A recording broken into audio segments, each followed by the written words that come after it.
사랑하는 여러분, 우리가 하나님에 대해서 안다면 얼마나 알 수 있을까요?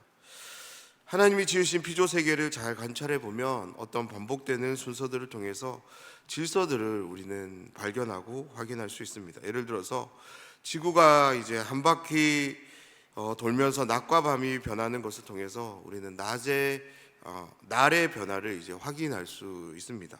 그렇게 태양 궤도를 한 바퀴 돌며 한 해가 바뀌는 해의 변화 또한 확인할 수 있는데요. 이러한 실제를 발견한 사람들은 하나님이 만드신 지구라는 행성은 스스로 돌아가는, 즉 자전이라는 것을 하고, 그리고 중심 행성인 태양 주변을 도는 공전이라는 것을 하는구나 라는 이제 실제를 발견하게 되는 거죠. 그런데 여기에 문제가 있습니다. 어떤 문제냐면 지구라는 행성을 관찰해서 얻게 된 이 실제가 모든 행성에는 다 적용되지 않는다는 문제입니다. 만약 규범적 지혜가 절대 법칙으로 통용되어야 한다면 이러면 안 되는 거죠. 지구를 비롯한 모든 행성들이 다 동일한 실제를 가져야 되는 것입니다. 하지만 태양계만 보더라도 지구와 동일한 환경, 실제를 가지고 존재하는 행성은 단 한 곳도 없습니다. 오직 지구만이 가지는 고유한 실제가 있음을 우리는 보게 됩니다. 그렇습니다. 우주라는 곳만 두고 보더라도 우리는 그곳에 대해서 어느 절대적인 법칙을 찾을 수 없습니다. 단지 각 행성들이 갖는 고유한 실제들만을 우리는 관찰할 뿐인 거죠. 왜 지구에는 위성이 하나밖에 없는지, 그리고 토성에는 왜 고리가 있는지 우리는 아무리 연구하고 관찰한다 할지라도 그 이유를 찾아낼 수 없습니다. 다시 말해서 우리는 이제 피조물이기에 창조주의 섭리를 우리가 다룰 수 없습니다. 쉽게 이야기해서 우리는 실제를 다룰 수 없는 존재입니다.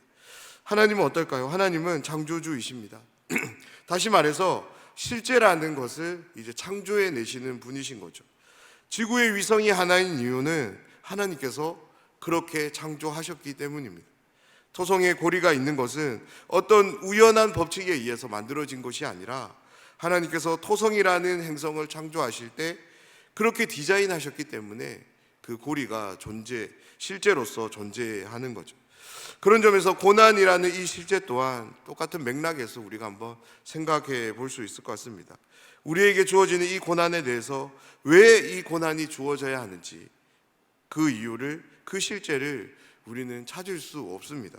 왜냐하면 우리는 피조물이기에 단지 실제하는 것만을 관찰할 수 있고 바라볼 수 있는 존재이기 때문입니다.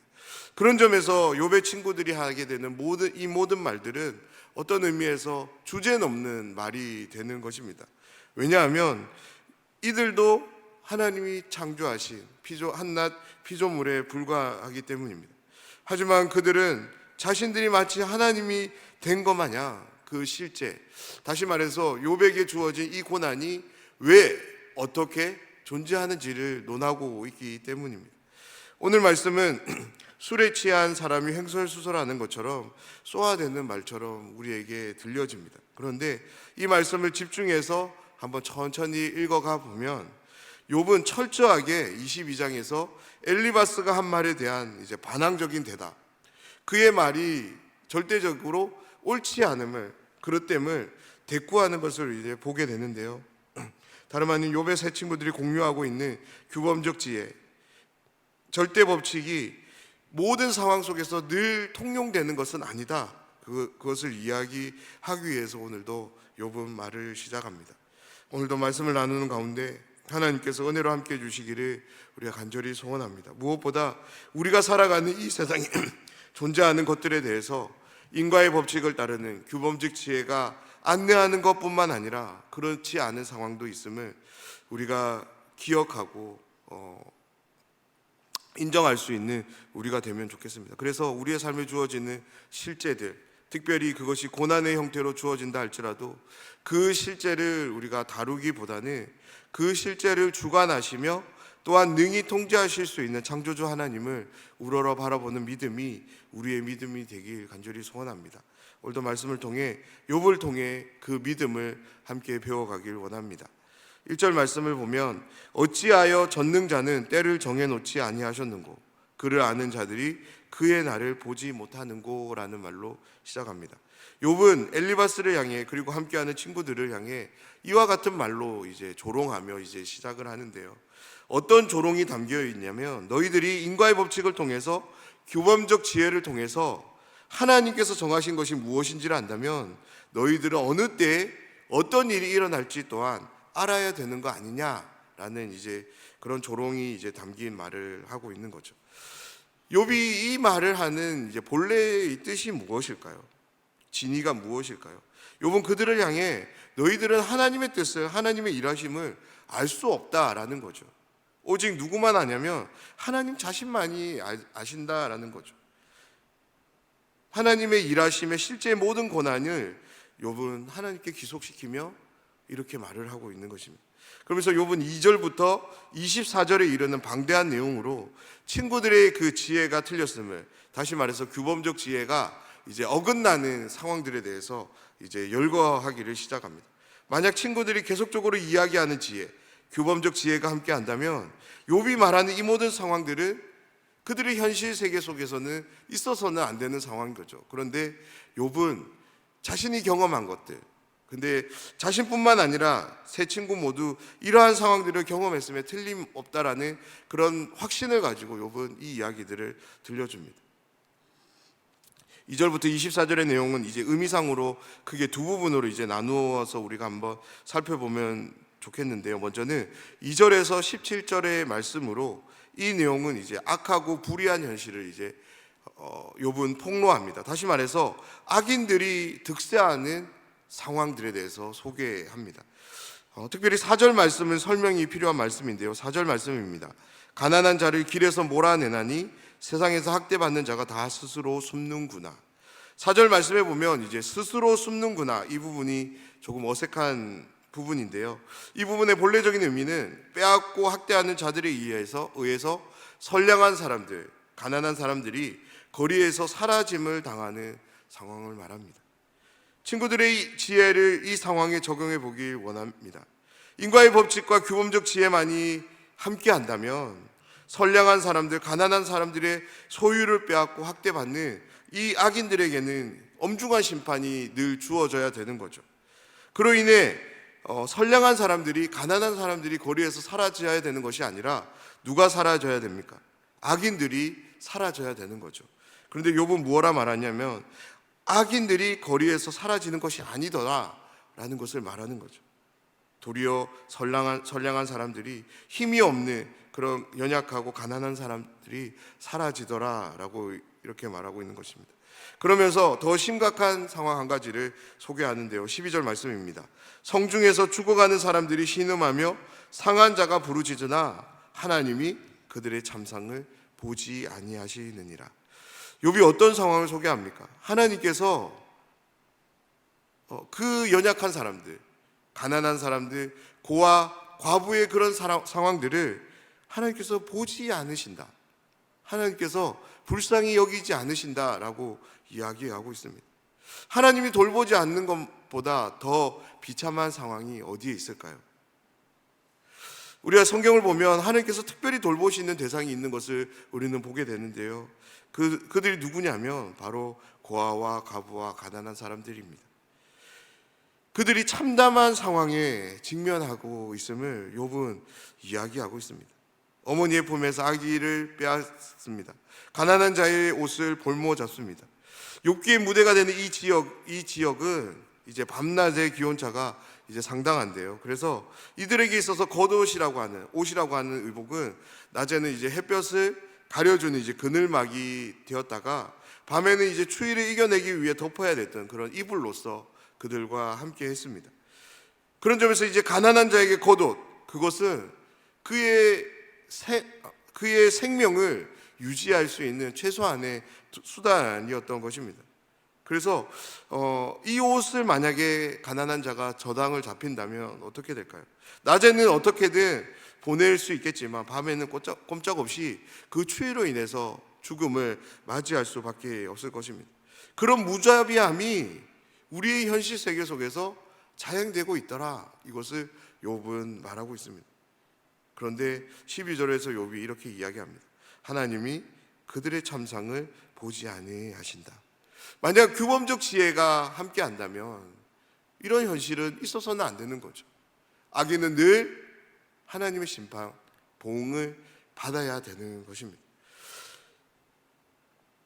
그러면서 18절을 시작으로 24절에서는 이제 악인들이 겪게 될 결말을 이제 소개하는데요. 우리가 언뜻 보면 욥도 인과의 법칙, 규범적 지혜를 따라 이 말을 하는 것처럼 보입니다.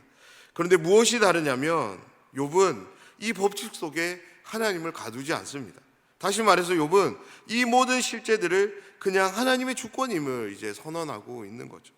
강포한 자들을 인도하시는 분도, 그들에게 평안을 주시며 그들에게 의지가 되시는 분도 바로 하나님이시다라고 이야기하는 것을 통해서 이 모든 것들을 하나님의 주권 속에 두는 것을 우리는 보게 됩니다.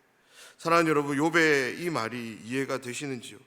그렇습니다. 하나님은 인과의 법칙을 따라 일하시는 분이 아니십니다.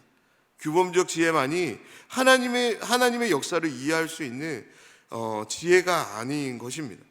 하나님은 인과의 법칙 너머에 계신 분이시며 규범적 지혜뿐만 아니라 물론 그것이 필요하다면 그 지혜를 따라서 하나님을 일하십니다. 그런데 이 말은 틀린 말입니다. 그렇게 보이는 거지 그 지혜를 따라서 하나님이 일하시는 분은 아니신 거죠.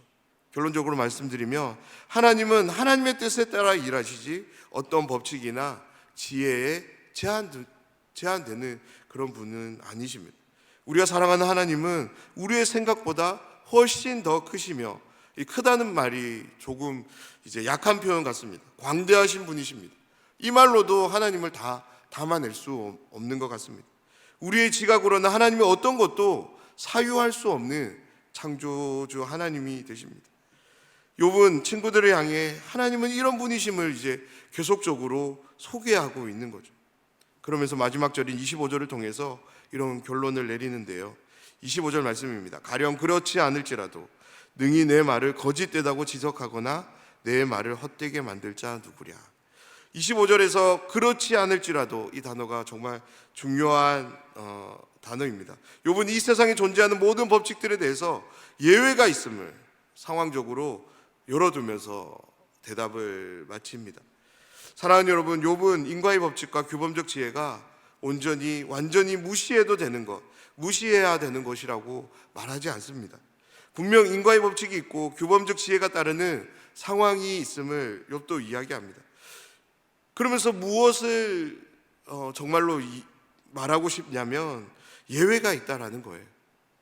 규범적 지혜가 늘 언제나 한치의 오차도 없이 작동하는 그런 기계 법칙이 아님을 너희들이 좀 알면 좋겠다, 이것을 이야기하고 있습니다. 그런데요, 설령 그것이 인과의 원칙처럼 딱딱 들어맞는 패턴처럼 되어지지 않더라도 그것이 틀린 것이 아닐 수 있다, 이것 또한 말하고 있습니다. 고난이라는 것이 해석되지 않는 애매한 상황으로 우리와 함께 할 수 있음을 욥은 계속적으로 이야기하고 있습니다. 저는 말씀을 준비하면서 욥이 이 말들을 저에게 들려주는 것 같았습니다. 모든 상황을 인과의 법칙이라는 안경을 끼고 보지 말라고.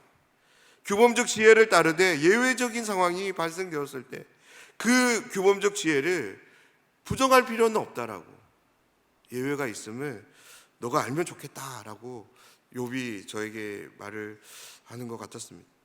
그러면서 하나님을 바라볼 것을, 그분은 창조주이시며 모든 질서를 주관 운행하시는 분이며 그분의 절대 주권을 너가 인정하면서 그분과 함께 살아가면 좋겠다라고 그렇게 권면하는 것 같았습니다. 사랑하는 여러분, 욥의 이 말을 우리 모두가 한번 귀를 기울여 보면 좋겠습니다. 그래서 하나님을 향한 우리의 믿음의 경계가 이 말씀으로 인해서 조금 더 확장되길 원합니다. 그 확장된 믿음을 통해서 하나님을 더욱더 온전히 알아가는 우리 모두가 되면 좋겠습니다. 특별히 우리의 삶 속에서 그 믿음을 가지고 하나님을 더욱더 사랑합시다. 더욱더 정성으로 섬깁시다. 무엇보다 우리의 지정의 인격을 동원해서 그 하나님을 더 온전히 인정하는 우리 모두가 되면 좋겠습니다. 무엇보다 그러한 마음으로, 동일한 마음으로 영혼들을 더욱더 사랑합시다. 그리고 더욱더 정성으로, 마음으로 돌아보며 섬겨가길 원합니다. 그래서 우리의 매일의 삶이 하나님 안에서 주어지는 그 영생의 복락, 그 영생의 맛이 무엇인지를 우리가 맛보아 누리는 그런 삶이 되기를 주님의 이름으로 축원합니다.